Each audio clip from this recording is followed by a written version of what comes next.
Hello दोस्तों, welcome to my YouTube channel educational Adda. दोस्तों, हम लोग एनसीईआरटी बेस्ड एमसीक्यू को प्रैक्टिस सेट के माध्यम से देख रहे हैं, जिसमें हम लोगों ने सेट नंबर 31 तक कवर कर लिया है। आज के सेट में हम लोग सेट नंबर 32 को डिस्कस करेंगे। अगर आपने हमारी पहले की वीडियोज़ को नहीं देखा है तो उसे देख लीजिएगा। अगर चैनल पर नए हैं तो सब्सक्राइब कर बेल आइकन को प्रेस कीजिए, ताकि हमारे आने वाली सारी महत्वपूर्ण वीडियोज़ आप तक सबसे पहले पहुँच सके। अगर वीडियो अच्छी लगे तो लाइक कीजिएगा, दोस्तों में शेयर कीजिएगा। चलिए स्टार्ट करते हैं आज के सेशन को। आज के सेट का पहला प्रश्न है, अपने विरोधियों के प्रति किसने कठोर नीति लौह एवं रक्त की नीति का पालन किया था। दोस्तों, लौह एवं रक्त की नीति का पालन बलबन के द्वारा किया गया था। किसने किया था? बलबन ने किया था, जो कि इल्तुतमिश का गुलाम था और आगे चलकर गुलाम वंश का शासक भी बना था। दोस्तों, बलबन की बात करें तो बलबन जो है वह तुर्क के प्रमुख जनजाति इल्वरी जनजाति से संबंधित था। किससे संबंधित था? किस जनजाति से? तो इल्वरी जनजाति से संबंधित था बलबन। इसने सिजदा एवं पैबोस नामक प्रथा भी चलाई थी। साथ ही इसने नौरोज, जो कि एक फारसी त्यौहार है, फारसी का नववर्ष है, के रूप में मनाना शुरू किया था। कौन सा त्यौहार? नवरोज शुरू किया था। और साथ ही दोस्तों, कल हमने एक गलत बता दिया था, जिसमें जिल्ले इलाही की उपाधि किसने धारण की थी, ये क्वेश्चन था। तो बलबन के द्वारा ही जिल्ले इलाही का उपाधि जो है वो धारण किया गया था। तो कल के आप क्वेश्चन को ठीक कर लीजिएगा, वहाँ पे आंसर जिल्ले इलाही हो जाएगा। तो जिल्ले इलाही का जो उपाधि है वह बलबन ने धारण किया था, और यह गुलाम वंश का एक शासक था जो इल्वरी वंश से संबंधित था। तो इसका सही आंसर ऑप्शन नंबर सी हो जाएगा, बलबन। अगला प्रश्न है, जब तक हमारे शरीर में खून की एक भी बूंद रहेगी, हम अंग्रेजों से बगावत और उनका विरोध करते रहेंगे। यह कथन किसका है? तो दोस्तों, यह कथन जो है वह पीर अली खान ने दिया था। किसने दिया था? पीर अली खान ने, जो कि बिहार से संबंधित है। दोस्तों, अब पीर अली के बारे में आपको बता दें, यह 1857 की क्रांति में प्रमुख क्रांतिकारी के रूप में उभरे थे, जो कि पटना में एक पुस्तक विक्रेता थे। और पटना में 1857 की क्रांति का नेतृत्व पीर अली के द्वारा किया गया था। तो इसका सही आंसर ऑप्शन नंबर ए हो जाएगा, पीर अली। निम्नलिखित में से किसे मराठों का मैकियावेली कहा जाता है? तो दोस्तों, मराठों का मैकियावेली नाना फडणवीस को कहा जाता है। किसे कहा जाता है? नाना फडणवीस को कहा जाता है। और इसे किसने मराठों का मैकियावेली कहा था, अगर ये पूछे आपसे, तो नाना फडणवीस को एक अंग्रेज जिसका नाम जेम्स ग्रांड डफ था, इन्होंने इनको मराठों का मैकियावेली होने का उपाधि दिया था। तो इसका सही आंसर ऑप्शन नंबर ए हो जाएगा, नाना फडणवीस। अगला प्रश्न है, पाहुल प्रणाली की शुरुआत किसके द्वारा किया गया था? तो आप सबसे पहले पाहुल प्रणाली के बारे में जान लीजिए। दोस्तों, पाहुल प्रणाली जो कि 1699 में बैसाखी के दिन आनंदपुर साहिब में गुरु गोविंद सिंह के द्वारा खालसा पंथ की स्थापना की गई, और 5 लोगों को अमृतपान करवाया गया और खालसा बनाया गया, यानी कि एक योद्धा के रूप में उनको तैयार किया गया। तो उन 5 लोग को अमृतपान करवाया गया, और फिर उनके हाथों से खुद भी गुरु गोविंद सिंह ने अमृतपान किया, और उसी के साथ पाहुल प्रथा की शुरुआत की। तो इस तरह से इसका सही आंसर ऑप्शन नंबर सी, गुरु गोविंद सिंह हो जाएगा, जिसने पाहुल प्रथा की शुरुआत की। दोस्तों, यह एक प्रकार का दीक्षा समारोह था, और तब से पाहुल प्रणाली चलती आ रही है। तो इसका सही आंसर ऑप्शन नंबर सी, गुरु गोविंद सिंह हो जाएगा, जिसने पाहुल प्रणाली की शुरुआत की। अगला प्रश्न है, मुस्लिम शिक्षा के विकास के लिए प्रथम मदरसा का स्थापना कब किया गया था? तो मुस्लिम शिक्षा के विकास के लिए प्रथम मदरसा कोलकाता में स्थापित किया गया था, और यह 1781 ईस्वी में कलकत्ता में जो पहले बंगाल के गवर्नर रहे थे, गवर्नर जनरल, वो वॉरेन हेस्टिंग रहे थे, और उन्हीं के द्वारा कलकत्ता में पहली बार 1781 में मदरसा स्थापित किया गया था। इसमें पढ़ाई जो होती थी वो फारसी और अरबी भाषा तथा मुस्लिम कानूनों की पढ़ाई की जाती थी। तो इसका सही आंसर ऑप्शन नंबर बी हो जाएगा, 1781। अगला प्रश्न है, दास प्रथा का अंत किस गवर्नर जनरल के शासनकाल के दौरान किया गया था? पूछ रहा है कि दास प्रथा का अंत किसके द्वारा किया गया था? तो यह लॉर्ड एलनबरो के द्वारा किया गया था। किसके द्वारा किया गया था? लॉर्ड एलनबरो के द्वारा दास प्रथा का अंत किया गया था।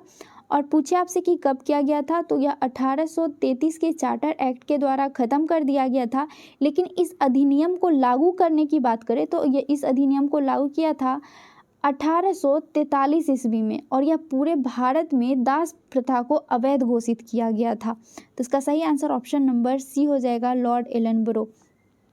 जबकि सती प्रथा का अंत और विधवा पुनर्विवाह की शुरुआत राजा राम मोहन राय ने विलियम बेंटिंक के सहयोग से किया था। किसने किया था? विलियम बेंटिंक ने सती प्रथा और विधवा पुनर्विवाह का आरंभ किया था, और दास प्रथा का अंत लॉर्ड एलनबरो ने किया था। तो इसका सही आंसर ऑप्शन नंबर सी हो जाएगा। अगला प्रश्न है, भारतीय सुधार समिति की स्थापना किसने की थी?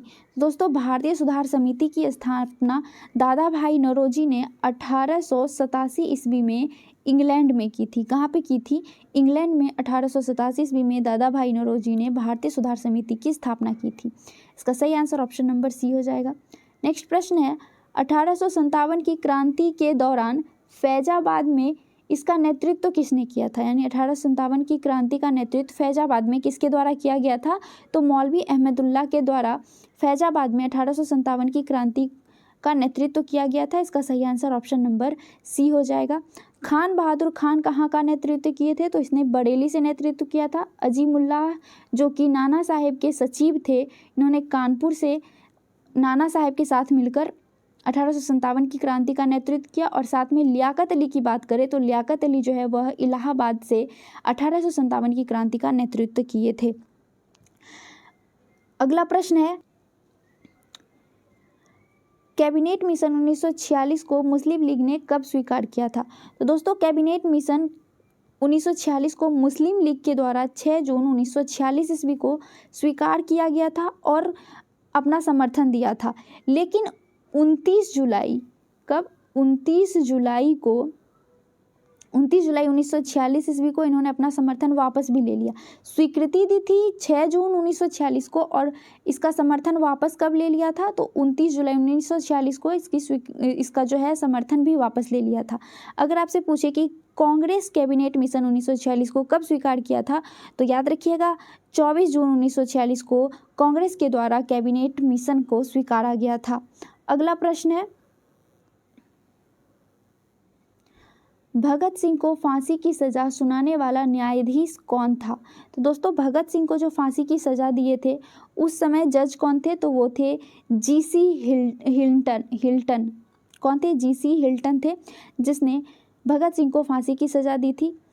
भगत सिंह को फांसी की सजा कब हुई थी? तो याद रखिएगा 23 मार्च 1931 ईस्वी को इनके दो साथी राजगुरु तथा सुखदेव के साथ इनको लाहौर के सेंट्रल जेल में फांसी की सज़ा दी गई थी। कहाँ पे फांसी की सज़ा दी गई थी? जेल के बारे में पूछता है तो याद रखिएगा लाहौर के सेंट्रल जेल में भगत सिंह को उनके दो साथी राजगुरु और सुखदेव के साथ फांसी की सज़ा दी गई थी, जो कि वर्तमान पाकिस्तान में स्थित है। अगला प्रश्न है, निम्नलिखित में से किस स्थान से नर्तकी का कांस्य मूर्ति मिला है? कांसे की मूर्ति किस जगह से मिली थी? तो दोस्तों, मोहनजोदड़ो से मिली थी। कहाँ से? मोहनजोदड़ो से मिली थी। और इसकी ऊंचाई जो थी, इस मूर्ति की ऊंचाई वह 10.5 सेंटीमीटर थी। कितना था? 10.5 सेंटीमीटर था। तो इसका सही आंसर ऑप्शन नंबर सी हो जाएगा। अगला प्रश्न है, किस वर्ष राष्ट्रीय नियोजन समिति का गठन किया गया था? दोस्तों, राष्ट्रीय नियोजन समिति का गठन 1938 ईस्वी में किया गया था। इसका सही आंसर ऑप्शन नंबर ए हो जाएगा। अगला प्रश्न है, भारतीय बीमा विनियम और विकास प्राधिकरण का मुख्यालय कहाँ स्थित है? तो भारतीय बीमा विनियामक और विकास प्राधिकरण यानी IRDA का हेडक्वार्टर जो है वह हैदराबाद में स्थित है। कहाँ स्थित है? हैदराबाद में स्थित है। IRDA की स्थापना कब हुई थी? दोस्तों, इसकी स्थापना मल्होत्रा समिति के सिफारिश पर 1999 ईस्वी में हुआ था। और यह लागू कब हुआ था? तो लागू हुआ था यह अप्रैल 2000 ईस्वी में। कब लागू हुआ था? तो लागू हुआ था अप्रैल 2000 में, और इसका गठन हुआ था मल्होत्रा समिति के सिफारिश पे 1999 ईस्वी में। अगला प्रश्न है, निम्नलिखित में से कौन इसमें से अप्रत्यक्ष कर का उदाहरण है? इस दिए हुए ऑप्शन में कौन है जो कि अप्रत्यक्ष कर है? तो वो है दोस्तों सीमा शुल्क। सीमा शुल्क जो है एक प्रकार का अप्रत्यक्ष कर है। अप्रत्यक्ष कर होता क्या है? तो वह वस्तु एवं सेवा पर लगाए जाने वाला कर जो है वो अप्रत्यक्ष कर होता है, जबकि निगम कर और संपत्ति कर एक प्रकार का प्रत्यक्ष कर है। अगला प्रश्न है, द अल्टीमेट गोल पुस्तक के लेखक कौन है? तो दोस्तों द अल्टीमेट गोल पुस्तक के लेखक विक्रम सूद हैं। कौन है? विक्रम सूद। इसका सही आंसर ऑप्शन नंबर सी हो जाएगा। अगला प्रश्न है, भोरघाट दर्रा किन दो स्थलों के बीच संपर्क का मार्ग है? तो दोस्तों भोरघाट दर्रा मुंबई और पुणे को जोड़ता है। इसका सही आंसर ऑप्शन नंबर सी हो जाएगा। अगर आपसे पूछे भोरघाट दर्रा स्थित कहाँ है, तो दोस्तों यह पश्चिमी घाट के सह्याद्री पर्वत श्रृंखला में स्थित है भोरघाट दर्रा। अगला प्रश्न है, पंचेश्वर परियोजना किन दो देशों की संयुक्त परियोजना है? तो पंचेश्वर परियोजना जो है दोस्तों यह भारत तथा नेपाल की संयुक्त परियोजना है। इसका उद्देश्य पूछे कि आपसे कि पंचेश्वर परियोजना का उद्देश्य क्या है, तो इन दो देशों में ऊर्जा उत्पादन एवं सिंचाई को बढ़ावा देना है। अगला प्रश्न है, भारत सरकार ने राष्ट्रीय कृषि नीति की घोषणा किस वर्ष की थी?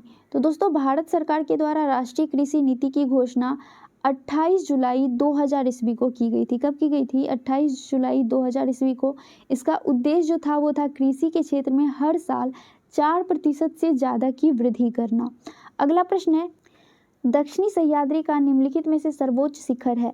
दोस्तों दक्षिणी सह्याद्री का सर्वोच्च शिखर जो है वो है कुद्रेमुख। कौन सा है? कुद्रेमुख, जिसकी ऊंचाई 1892 मीटर है। कितनी है? 1892 मीटर है। और अगर आपसे पूछे कि उत्तरी सह्याद्री का सर्वोच्च शिखर कौन सा है, तो वो है कलसूबाई। कौन सा है? कलसूबाई जो है वो उत्तरी सह्याद्री का सर्वोच्च शिखर है। गुरु शिखर अरावली पर्वत का सर्वोच्च शिखर है, जबकि डोडा बेटा जो है यह नीलगिरी का सर्वोच्च शिखर है। अगला प्रश्न है, जावा सागर तथा हिंद महासागर को कौन सी जल संधि जोड़ती है? तो दोस्तों जावा सागर और हिंद महासागर को सुंडा जल संधि जोड़ती है। कौन सी जल संधि जोड़ती है? सुंडा जल संधि। अब सुंडा जल संधि की बात करें तो दोस्तों यह इंडोनेशिया के जावा एवं सुमात्रा द्वीप के बीच स्थित एक जल संधि है। अगला प्रश्न है, भारत के अधिकांश भाग में किस प्रकार के वन पाए जाते हैं? तो दोस्तों भारत के अधिकांश क्षेत्र में उष्णकटिबंधीय पतझड़ वन पाए जाते हैं। इसका सही आंसर ऑप्शन नंबर बी हो जाएगा, जो कि भारत के कुल क्षेत्रफल के 65% भाग पर फैला हुआ है। अगला प्रश्न है, निम्नलिखित में से किस मृदा का क्षेत्रीय विस्तार भारत में सर्वाधिक है? दोस्तों भारत में सबसे ज़्यादा कौन सा मिट्टी पाया जाता है? तो वो है जलोढ़ मिट्टी। कौन सा मिट्टी है? जलोढ़ मिट्टी है, जिसको हम लोग दोमट मिट्टी के नाम से भी जानते हैं। यह भारत के कुल क्षेत्रफल का 40% भाग पर दोमट मिट्टी यानी कि जलोढ़ मिट्टी पाई जाती है। अब जलोढ़ मिट्टी का निर्माण कैसे होता है आपसे पूछे, तो इसका निर्माण नदियों के निक्षेप से होता है। नई जलोढ़ मिट्टी को खादर कहते हैं और पुरानी जलोढ़ मिट्टी को बांगर मिट्टी के नाम से भी हम लोग जानते हैं। अगला प्रश्न है, विश्व ओजोन दिवस प्रतिवर्ष किस तिथि को मनाया जाता है? दोस्तों विश्व ओजोन दिवस प्रतिवर्ष 16 सितंबर को मनाया जाता है। कब मनाया जाता है? 16 सितंबर को। 16 सितंबर 1987 ईस्वी को मॉन्ट्रियल प्रोटोकॉल पर हस्ताक्षर किया गया था और ओजोन परत के संरक्षण के बारे में चर्चा की गई थी। तो उसी प्रोटोकॉल को यानी कि मॉन्ट्रियल प्रोटोकॉल को के याद में 16 सितंबर को हर साल विश्व ओजोन दिवस के रूप में मनाया जाता है। इसका सही आंसर ऑप्शन नंबर डी हो जाएगा। अगला प्रश्न है, उदय भूमि निम्न में से किस महापुरुष की समाधि स्थल है? दोस्तों उदय भूमि जो है यह के.आर. नारायण का समाधि स्थल है। किसका समाधि स्थल है? के.आर. नारायण का। ज्ञानी जैल सिंह का समाधि स्थल का नाम एकता स्थल है। जगजीवन राम के समाधि स्थल का नाम समता स्थल है और शंकर दयाल शर्मा के समाधि स्थल का नाम कर्म भूमि है। तो याद रखिएगा इन सारा का नाम, जो समाधि ये सारे महापुरुष हैं इनके समाधि स्थल का नाम काफ़ी पूछा जाता है क्वेश्चन में, तो याद रखिएगा। अगला प्रश्न है, देश का सर्वोच्च वीरता पुरस्कार निम्नलिखित में से कौन सा है? तो दोस्तों देश का जो सर्वोच्च वीरता पुरस्कार है वह परमवीर चक्र है। कौन सा है? परमवीर चक्र। सेकेंड नंबर पे अशोक चक्र और थर्ड नंबर पे महावीर चक्र है। उसके बाद चौथे नंबर पे कीर्ति चक्र, फिर वीर चक्र और फिर शौर्य चक्र इस है। कौन कौन सा है? सबसे पहले सबसे सर्वोच्च वीरता पुरस्कार परमवीर चक्र, फिर अशोक चक्र, फिर महावीर चक्र, फिर कीर्ति चक्र, फिर वीर चक्र और फिर शौर्य चक्र। आप इसको सीक्वेंस में भी याद रखिएगा क्योंकि कभी कभी सीक्वेंस में भी एग्जाम में पूछ लिया जाता है। अगला प्रश्न है, विदेशिया लोक नृत्य निम्नलिखित में से किस राज्य से संबंधित है? दोस्तों विदेशिया लोक नृत्य जो है यह बिहार से संबंधित है। इसका सही आंसर ऑप्शन नंबर बी हो जाएगा, बिहार। अगला प्रश्न है, ओलंपिक ध्वज को सर्वप्रथम किस वर्ष फहराया गया था? तो ओलंपिक ध्वज को दोस्तों सर्वप्रथम 1920 ईस्वी में फहराया गया था। कब फहराया गया था? तो 1920 ईस्वी में बेल्जियम के एंटवर्प स्टेडियम में।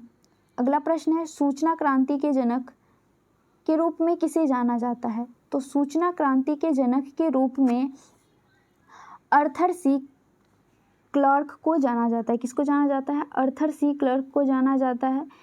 और अगर सूचना क्रांति जनक भारत में पूछे कौन है, तो सूचना क्रांति के जनक भारत में राजीव गांधी हैं। अगला प्रश्न है, भारतीय संविधान की उद्देशिका में कितने प्रकार के न्याय का वर्णन किया गया है? तो दोस्तों भारतीय संविधान के उद्देशिका में टोटल 3 प्रकार के न्याय का वर्णन किया गया है। कौन कौन सा? तो सामाजिक, आर्थिक तथा राजनीतिक न्याय की चर्चा की गई है हमारे उद्देशिका में, भारतीय संविधान की उद्देशिका में। तो इसका सही आंसर ऑप्शन नंबर बी 3 होगा। अगला प्रश्न है, निम्नलिखित में से कौन सा युग्म सुमेलित नहीं है? क्या पूछ रहा है? इसमें से कौन सा युग्म है जो सुमेलित नहीं है? चलिए देख लेते हैं। पहला है विधि द्वारा स्थापित प्रक्रिया, जो कि जापान से लिया गया है, तो ये गलत हो जाएगा। या ब्रिटेन से नहीं लेके जापान से लिया गया है दोस्तों। दूसरा है राज्यसभा सदस्यों का निर्वाचन, तो यह दक्षिण अफ्रीका से लिया गया है, ये जो कि सुमेलित है। तीसरा है द्विसदनवाद, जो कि यूके से लिया गया है, यूनाइटेड किंगडम से, ना कि यूएसए से, तो ये भी गलत है। चौथा है समवर्ती सूची, जो कि ऑस्ट्रेलिया से लिया गया है, बिल्कुल सही है। तो इसमें से कौन कौन से सुमेलित नहीं है? तो 1 और 3 जो है वो सुमेलित नहीं है। इस हिसाब से इसका सही आंसर ऑप्शन नंबर ए हो जाएगा, 1 और 3। अगला प्रश्न है, बिहार में लोकसभा तथा राज्यसभा की कुल सीटें क्रमशः कितनी है? तो बिहार में जो लोकसभा की सीटें हैं वो 40 है और राज्यसभा की सीटें 16 है। तो इसका सही आंसर ऑप्शन नंबर बी हो जाएगा, लोकसभा 40 और राज्यसभा 16। अब विधानसभा की सीट की बात करें तो बिहार में विधानसभा की सीट जो है वो 243 है और विधान परिषद का जो सीट है वो 75 है। आपसे कभी कभी ये भी पूछता है, तो ये दोनों ही डेटा जो है आप याद रखिएगा। अगला प्रश्न है, निम्नलिखित में से कौन सा प्रतिनिधित्व का सिद्धांत अथवा प्रतिरूप नहीं है? इसमें से कौन सा ऐसा ऑप्शन है जो प्रतिनिधित्व का सिद्धांत अथवा प्रतिरूप नहीं है? तो वो हो जाएगा सर्वसम्मति। सर्वसम्मति जो है वो प्रतिनिधित्व का सिद्धांत अथवा प्रतिरूप नहीं है, जबकि न्यायशीता, जनादेश और प्रदितीकरण, ये तीनों जो है प्रतिनिधित्व का सिद्धांत है। अगला प्रश्न है, 92वां संविधान संशोधन के तहत किस भाषाओं को 8वीं अनुसूची में शामिल किया गया था? तो 92वां संविधान संशोधन के तहत टोटल 4 भाषा को 8वां अनुसूची में जोड़ा गया था। 8वीं अनुसूची में भाषा की चर्चा की गई है, जिसमें टोटल दोस्तों 22 भाषा को सम्मिलित किया गया है अभी। और आपको याद रखना है कि अंग्रेजी भाषा सम्मिलित नहीं है, अंग्रेजी जो है वो नहीं है, जबकि संस्कृत, हिंदी, उर्दू ये सभी भाषा जो है वो सम्मिलित है। तो इसमें क्वेश्चन में पूछा है 92वां संविधान संशोधन के तहत टोटल 4 भाषा को जोड़ा गया था, जिसमें बोडो, डोगरी, मैथिली और संथाली था। कौन कौन सा था? बोडो, डोगरी, मैथिली और संथाली। तो इसका सही आंसर ऑप्शन नंबर डी हो जाएगा, उपयुक्त सभी। और 71वां संविधान संशोधन 1992 के तहत 3 भाषा को जोड़ा गया था। वो कौन कौन सा था? तो वो था कोंकणी, मणिपुरी और नेपाली। 71वां संविधान संशोधन भी याद रखिएगा, उसमें 3 भाषा कोंकणी, मणिपुरी, नेपाली जोड़ा गया था। और 92वां में 4 भाषा को जोड़ा गया था, बोडो, डोगरी, मैथिली और संथाली। अगला प्रश्न है, भारतीय राजनीति के इतिहास में अभी तक कुल कितने बार दोनों सदनों की संयुक्त बैठक बुलाई गई है? तो दोस्तों अभी तक जो है, जब से देश आज़ाद हुआ है तब से लेकर अभी तक में संयुक्त बैठक, संसद की संयुक्त बैठक टोटल 3 बार बुलाई गई है। कब कब बुलाई गई है अगर आपसे पूछे तो पहली बार दहेज निषेध विधेयक के तहत बुलाया गया था 1960 ईस्वी में। कब? 1960 में दहेज निषेध विधेयक के लिए बुलाया गया था। दूसरी बार बैंकिंग सेवा आयोग के लिए 1977 ईस्वी में बुलाया गया था और तीसरी बार आतंकवाद निवारण विधेयक 2002 में बुलाया गया है। तो ये टोटल 3 बार बुलाया गया है संसद में संयुक्त बैठक। तो इसका सही आंसर ऑप्शन नंबर बी 3 हो जाएगा। अगला प्रश्न है, उच्च न्यायालय के न्यायाधीशों की सेवानिवृत्ति की आयु क्या है? तो दोस्तों इसमें हाईकोर्ट के बारे में पूछा गया है। तो हाईकोर्ट के जो न्यायाधीश होते हैं उसके सेवानिवृत्ति की आयु 62 वर्ष होती है। पहले 60 वर्ष थी दोस्तों, लेकिन 15वां संविधान संशोधन के जरिए इसको बढ़ाकर 62 वर्ष कर दिया गया है। जबकि सुप्रीम कोर्ट के न्यायाधीशों की जो सेवानिवृत्ति की आयु होती है वो 65 वर्ष की होती है। अगला प्रश्न है, निम्नलिखित में से यूरोपीय संघ की कार्यकारी नौकरशाही भुजा कौन सी है? तो यूरोपीय संघ की जो कार्यकारी नौकरशाही भुजा है वह है यूरोपीय आयोग। कौन सा है? यूरोपीय आयोग है, जो कि यूरोपीय संघ के दैनिक कामकाज को चलाने की जिम्मेदारी लेता है। अगला प्रश्न है, राष्ट्रीय हरित न्याय अधिकरण एनजीटी का मुख्यालय कहाँ है? तो दोस्तों एनजीटी का हेडक्वार्टर नई दिल्ली में है। कहाँ पे स्थित है? नई दिल्ली में। इसकी स्थापना यानी एनजीटी की स्थापना की बात करें तो 18 अक्टूबर 2010 ईस्वी में इसकी स्थापना की गई थी। कब की गई थी? 18 अक्टूबर 2010 में। दोस्तों एनजीटी जो है एक वैधानिक और विशिष्ट निकाय है जो कि भारत में प्रमुख पर्यावरण विवादों को संभालता है। इसका सही आंसर ऑप्शन नंबर ए नई दिल्ली होगा। अगला प्रश्न है, विश्व का पहला परमाणु बिजली घर किस देश में स्थापित किया गया था? तो पूरे विश्व का जो प्रथम परमाणु बिजली घर था वो रूस में स्थापित किया गया था। कहाँ स्थापित किया गया था? रूस में। और कब किया गया था? तो 27 जून 1954 ईस्वी को प्रथम परमाणु बिजली घर की स्थापना की गई थी। और इसका नाम क्या रखा गया था? तो नाम रखा गया था ओब्निक्स न्यूक्लियर पावर प्लांट। अगला प्रश्न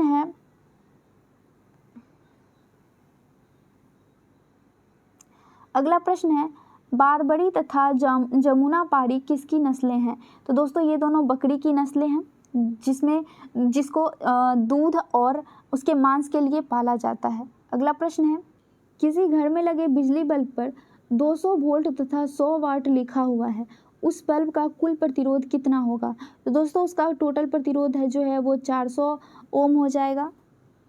बल्ब के प्रतिरोध का जो फॉर्मूला होता है वह R यानी कि रेजिस्टेंस इक्वल टू V2 यानी वोल्ट गुना 2 इंटू पावर हो जाता है। तो ये इसका फॉर्मूला है, इस पे बैठा के आप निकालिएगा तो 400 ओम जो है इसका प्रतिरोध निकल के आ जाएगा। तो इसका सही आंसर ऑप्शन नंबर बी हो जाएगा। अगला प्रश्न है, पेड़ पौधों की टहनियों को हिलाने से फूल या फिर पत्ते का गिरना न्यूटन के किस नियम का उदाहरण है? तो दोस्तों जब हम पेड़ या पौधे या फिर कुछ भी जब ऊपर से नीचे गिरता है तो वह न्यूटन के प्रथम नियम का पालन करता है। तो इसका सही आंसर ऑप्शन नंबर ए हो जाएगा, पहला नियम जिसे हम लोग जड़त्व के नियम के नाम से भी जानते हैं। अगला प्रश्न है, प्रकाश का वेग होता है?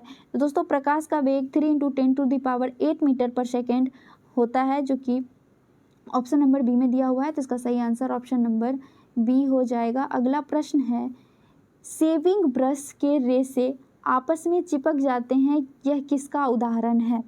तो दोस्तों जब हम सेविंग ब्रश को जब हम पानी से निकालते हैं तो वो आपस में चिपका हुआ रहता है। यह पृष्ठीय तनाव के कारण होता है। किसके कारण होता है? पृष्ठीय तनाव के कारण, क्योंकि पानी के अणु के बीच जो है ससंजक बल कार्य करता है, जिसकी वजह से सेविंग ब्रश के रेशे आपस में चिपक जाते हैं। अगला प्रश्न है, फ्लेमिंग के दाएं हाथ के नियम का प्रयोग किसकी दिशा का पता लगाने के लिए किया जाता है? तो दोस्तों फ्लेमिंग के दाएं हाथ के नियम का प्रयोग प्रेरित धारा का पता लगाने के लिए किया जाता है। तो इसका सही आंसर ऑप्शन नंबर ए होगा, प्रेरित धारा। अगला प्रश्न है, किसी तत्व का रासायनिक गुण निम्न में से कौन निर्धारित करता है? तो दोस्तों किसी भी तत्व का रासायनिक गुण जो है वह उस तत्व में पाए जाने वाले इलेक्ट्रॉन की संख्या के द्वारा निर्धारित किया जाता है। तो इसका सही आंसर ऑप्शन नंबर सी हो जाएगा, इलेक्ट्रॉन की संख्या। अगला क्वेश्चन, निम्न में से कौन लोहे का सबसे शुद्ध रूप है? सबसे शुद्धतम रूप जो है वह लोहे का कौन सा होता है, ये पूछ रहा है। तो सबसे शुद्धतम रूप पिटवा लोहा होता है। इसका सही आंसर ऑप्शन नंबर बी हो जाएगा। अगला प्रश्न है, पीतल निम्नलिखित में से किसका मिश्रण है? दोस्तों पीतल तांबा एवं जस्ता को मिलाकर बनाया जाता है, तो इसका सही आंसर ऑप्शन नंबर बी हो जाएगा, तांबा एवं जस्ता। अगला प्रश्न है समुद्र में गोताखोरी करते समय गोताखोर ऑक्सीजन के साथ किस गैस का प्रयोग करते हैं? तो दोस्तों गोताखोर जो है वह ऑक्सीजन के साथ हीलियम का प्रयोग करते हैं। इसका सही आंसर ऑप्शन नंबर सी हो जाएगा। जबकि हॉस्पिटल में जो ऑक्सीजन सिलेंडर होता है उसमें सिर्फ और सिर्फ ऑक्सीजन ही होता है। अगला प्रश्न है, सुक्रोज के जल अपघटन से किसका निर्माण किया जाता है? तो दोस्तों सुक्रोज के जल अपघटन से ग्लूकोज तथा फ्रुक्टोज इन दोनों का निर्माण होता है। इसका सही आंसर ऑप्शन नंबर डी हो जाएगा, ए तथा सी दोनों।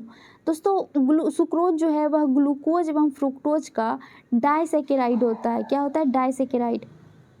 अगला प्रश्न है और हमारे आज के सेशन का ये लास्ट प्रश्न होगा। वीडियो कैसी लगी ज़रूर बताइएगा। प्रश्न है, निम्नलिखित में से कौन ग्रेमिनेसी कुल का पौधा नहीं है? ग्रेमिनेसी कुल का पौधा इसमें से कौन नहीं है, ये पूछ रहा है। तो वो हो जाएगा नारियल का पौधा, नारियल का पेड़। नारियल जो है दोस्तों यह किस कुल का पेड़ है? तो वह एरेकेसी कुल का है। किस कुल का है? तो वह एरेकेसी कुल का है। जबकि मक्का, जौ और ज्वार ये तीनों ग्रेमिनेसी कुल का ही है। तो हमारा आज का वीडियो यहीं तक था। दोस्तों अपने दोस्तों में शेयर कीजिए और वीडियो को लाइक कीजिए, क्योंकि आपके लाइक और शेयर से हमको बहुत ही मोटिवेशन मिलता है कि हम आगे आपके लिए और भी अच्छी अच्छी वीडियो ला सकें। तो मिलते हैं नेक्स्ट सेशन में नेक्स्ट सेट के साथ। जय हिंद।